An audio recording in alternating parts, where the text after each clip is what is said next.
eu sou Hildegard Schneider e líder de World Wide Wings.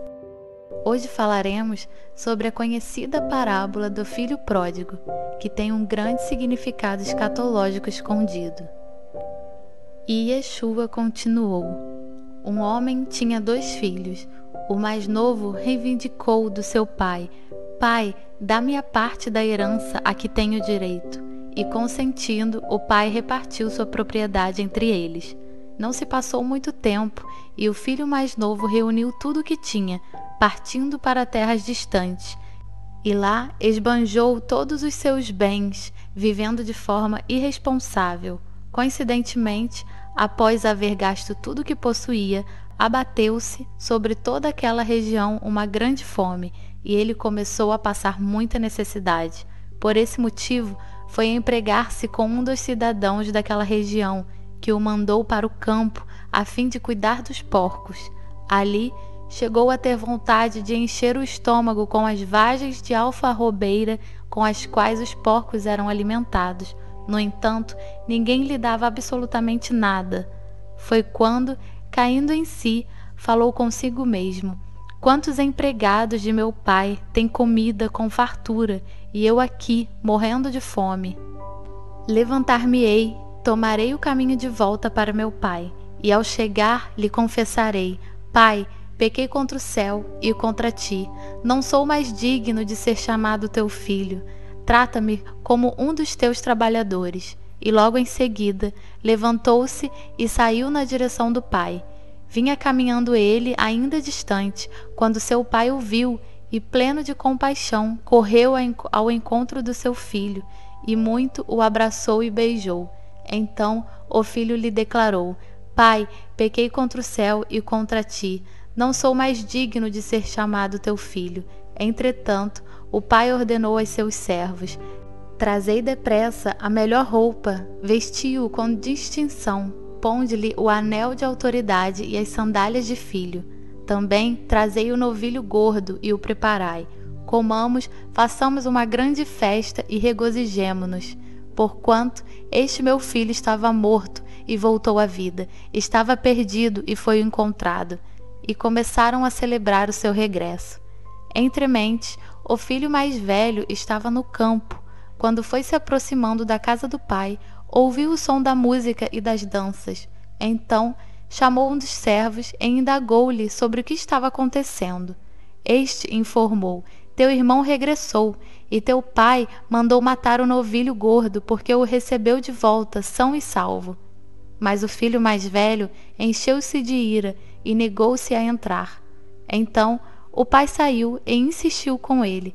Porém, ele replicou ao pai: há tantos anos tenho trabalhado como um escravo para ti, sem nunca ter desobedecido a uma só ordem tua. Contudo, tu nunca me ofereceste nem ao menos um cabrito para que pudesse festejar com meus amigos. No entanto, chegando em casa, esse teu filho que pôs fora os teus bens com prostitutas, tu ordenaste matar o novilho gordo para ele.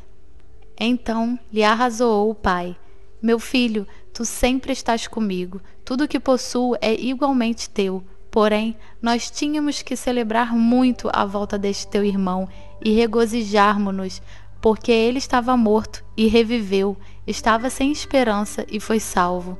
Lucas 15, 11, 32. Normalmente, essa parábola é interpretada da seguinte forma: ela descreve o relacionamento entre Deus e nós humanos. A pessoa que tem 2 filhos representa Deus, o Criador, e os 2 filhos são uma imagem para nós, humanos. O filho pródigo representa as pessoas que decidem viver uma vida que não agrada a Deus e levam uma vida no mundo e no pecado. O outro filho mais velho, o que ficou em casa, representa as pessoas que querem levar uma vida boa, justa e temente a Deus. Eles esperam a aprovação de Deus. O filho pródigo vive em frenesi, portanto, representa as pessoas que aproveitam a vida ao máximo, levam tudo o que o mundo tem a oferecer e cometem todos os tipos de pecados. A tremenda fome que ocorre repentinamente é uma imagem que essa vida não pode satisfazer e fazer você feliz de forma permanente. Trabalhando como um pastor de porcos, o filho pródigo pensa em seu pai e em como as coisas eram melhor com ele. Ele decide voltar para a casa de seu pai. Esta impressionante reviravolta descreve como as pessoas que caíram profundamente em seus desejos se perguntam novamente sobre Deus, seu Criador. O filho pródigo confessa todos os seus pecados ao pai e o pai o perdoa e realiza uma grande festa para celebrar o retorno de seu filho. Mas há outra interpretação mais profunda dessa parábola. Ela contém uma das declarações proféticas mais importantes de Yahvé que necessitamos saber para que possamos entender um desenvolvimento que vem acontecendo há anos e podemos classificar corretamente os eventos futuros. Todas as escrituras falam de duas casas, da casa de Judá e da casa de Israel. A casa de Judá inclui os judeus e a casa de Israel inclui as 10 tribos perdidas. Quando Yahvé tirou o povo de Israel do Egito, havia um total de 12 tribos, incluindo os gentios.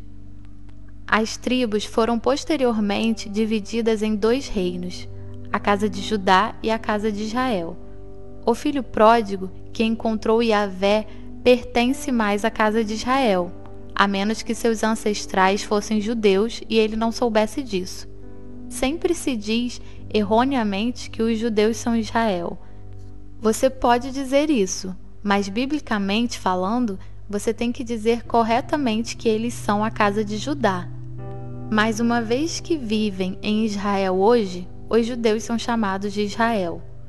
Um filho representa a casa de Judá e o outro filho representa a casa de Israel, também chamada de casa de Efraim ou as 10 tribos perdidas. O filho mais velho, que representa a casa de Judá ou dos judeus, sempre ficava com o pai e estudava a Torá. A casa de Judá manteve a Torá por nós também. Alguns dizem que muitos da casa de Judá usam roupas pretas porque estão de luto pelo irmão pródigo. O filho mais novo teve sua herança paga. Isso significa que ele recebeu as bênçãos que lhe eram devidas através da Torá e se mudou para uma terra distante, para o exílio. Quando ele agora tinha usado todo o seu, ou em outras palavras, tinha jogado fora as bênçãos da Torá, os bens, uma grande fome atingiu aquele país e ele começou a morrer de fome e se agarrou a um cidadão daquele país que o enviou para o seu campo para cuidar dos porcos. Então podemos entender desta forma. No exílio, as 10 tribos perdidas se apegaram aos ensinamentos de outros deuses e literalmente comeram carne de porco, o que vai contra as instruções da Torá, porque a Torá proíbe o consumo da carne de porco, é comida impura. A casa de Judá nunca foi assim. Há relato de que as famílias judias preferiam assistir seus filhos serem mortos pelos ocupantes do que lhes dar carne de porco. O filho pródigo disse a si mesmo no exílio: "Estou morrendo de fome aqui." Isso acontece em todo o país. Muitos irmãos e irmãs em suas congregações não estão mais satisfeitos com o alimento espiritual que é oferecido. Nesta falta, o filho pródigo percebeu: "Eu pequei contra o céu e contra ti." As 10 tribos perdidas, crentes do cristianismo, percebem que pecaram contra Yahvé e os ensinamentos celestiais da Torá.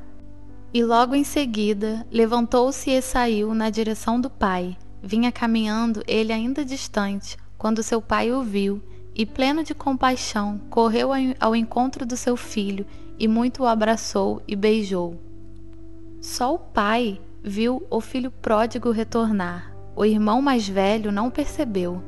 No caminho de volta, ainda não tendo chegado à casa do pai, imagem para a terra de Israel, os crentes que se arrependem dizem: "Pai, pequei contra o céu e contra ti, não sou mais digno de ser seu filho ou filha."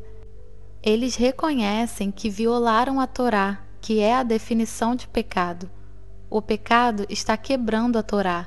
Por causa disso, as 10 tribos perdidas não podem ser da casa de Judá, como costuma ser afirmado tanto pelo lado judeu quanto pelo lado cristão. Entretanto, o pai ordenou aos seus servos: trazei depressa a melhor roupa, vestiu com distinção, ponde-lhe o anel de autoridade e as sandálias de filho. Qual é a melhor vestimenta? E o que o anel em sua mão significa aqui? O Shabat é o nosso anel como uma noiva, ou dito de outra forma, o dedo de Deus, que escreve o mandamento do Shabat em suas tábuas do coração. E a melhor vestimenta? A roupa branca dos sacerdotes representa a vestimenta da salvação, mas o vestido da salvação não é o melhor vestido? Não é o vestido da noiva? Entretanto, quando o rei entrou para saudar os convidados que estavam à mesa, percebeu que um homem não trajava as vestes nupciais e indagou-lhe: amigo, como adentraste este recinto sem as suas vestes próprias para as bodas? Mas o homem não teve resposta. Mateus 22, 11, 12. O pai na parábola celebrou uma festa, porque ele estava morto e reviveu, estava sem esperança e foi salvo. É assim que Yahvé vê os crentes transgredindo a Torá. O profeta Ezequiel confirma exatamente esta imagem da morte. Assim diz Yahvé, o eterno e soberano Elohim: ó meu amado povo, eis que abrirei as vossas sepulturas, eu mesmo vos farei sair dos vossos túmulos e vos conduzirei de volta à terra de Israel. E no dia em que eu vos libertar do vosso lugar de morte e vos fizer sair, compreendereis que eu sou Yahvé, ó povo meu, e derramarei dentro de cada um de vós o meu espírito, e vivereis, e eu os estabelecerei na vossa própria terra. Então reconhecereis que eu, Yahvé, prometi e cumpri tudo quanto disse. Palavra do Eterno. Ezequiel 37, 12, 14. As 10 tribos perdidas foram mortas diante dele em suas transgressões à Torá, no exílio, em suas sepulturas. A casa de Judá nunca diria isso de si mesma. O filho mais velho estava no campo. O campo é uma imagem para a Torá. Quando foi se aproximando da casa do pai, ouviu o som da música e das danças. Então chamou um dos servos e indagou-lhe sobre o que estava acontecendo. Este informou: teu irmão regressou, e teu pai mandou matar um novilho gordo, porque o recebeu de volta são e salvo. Mas o filho mais velho encheu-se de ira e negou-se a entrar. Então o pai saiu e insistiu com ele. A parábola antecipa o que acontecerá quando as 10 tribos perdidas se arrependerem. O filho mais velho, a casa de Judá, ficará zangada. Há tantos anos tenho trabalhado como um escravo para ti, sem nunca ter desobedecido a uma só ordem tua, que é a Torá. Contudo, tu nunca me ofereceste nem ao menos um cabrito para que pudesse festejar com meus amigos. Você consegue ver o ciúme do irmão mais velho aqui? E é isso que devemos esperar e que acontecerá quando as 10 tribos perdidas se arrependerem. O irmão mais velho terá ciúmes. No entanto, chegando em casa esse teu filho que pôs fora os teus bens com prostitutas, tu ordenaste matar um novilho gordo para ele. As prostitutas aqui representam deuses estrangeiros misturados com elementos pagãos. Mas então seu pai saiu e pediu ao filho mais velho que entrasse em casa e se ajuntasse com os outros. Ainda hoje, o pai ajuda o filho mais velho, os judeus, a compreender que atualmente as 10 tribos, especialmente os cristãos, estão cada vez mais conscientes de sua identidade. Há rabinos em Jerusalém, nos dias de hoje, que estão começando a entender o inacreditável. Os idólatras do exílio voltam para casa e Hashem está encantado, porque ele estava morto e reviveu, estava sem esperança e foi salvo. Quando o filho pródigo volta de longe para a casa do pai, do exílio, isto significa a terra de Israel. Assim diz Yahvé, o eterno e soberano Elohim: ó meu amado povo, eis que abrirei as vossas sepulturas, Eu mesmo vos farei sair dos vossos túmulos e vos conduzirei de volta à terra de Israel. A casa de Judá e a casa de Efraim são a casa do Pai. Yeshua está se referindo a isso quando diz: na casa de meu Pai há muitas moradas. João 14:2. As 10 tribos perdidas no exílio percebem que pecaram e estão a caminho do arrependimento, e o Pai literalmente os levará para sua casa, a terra de Israel. Estamos vivendo em uma época em que devemos lidar com esse assunto. Sejam todos ricamente abençoados.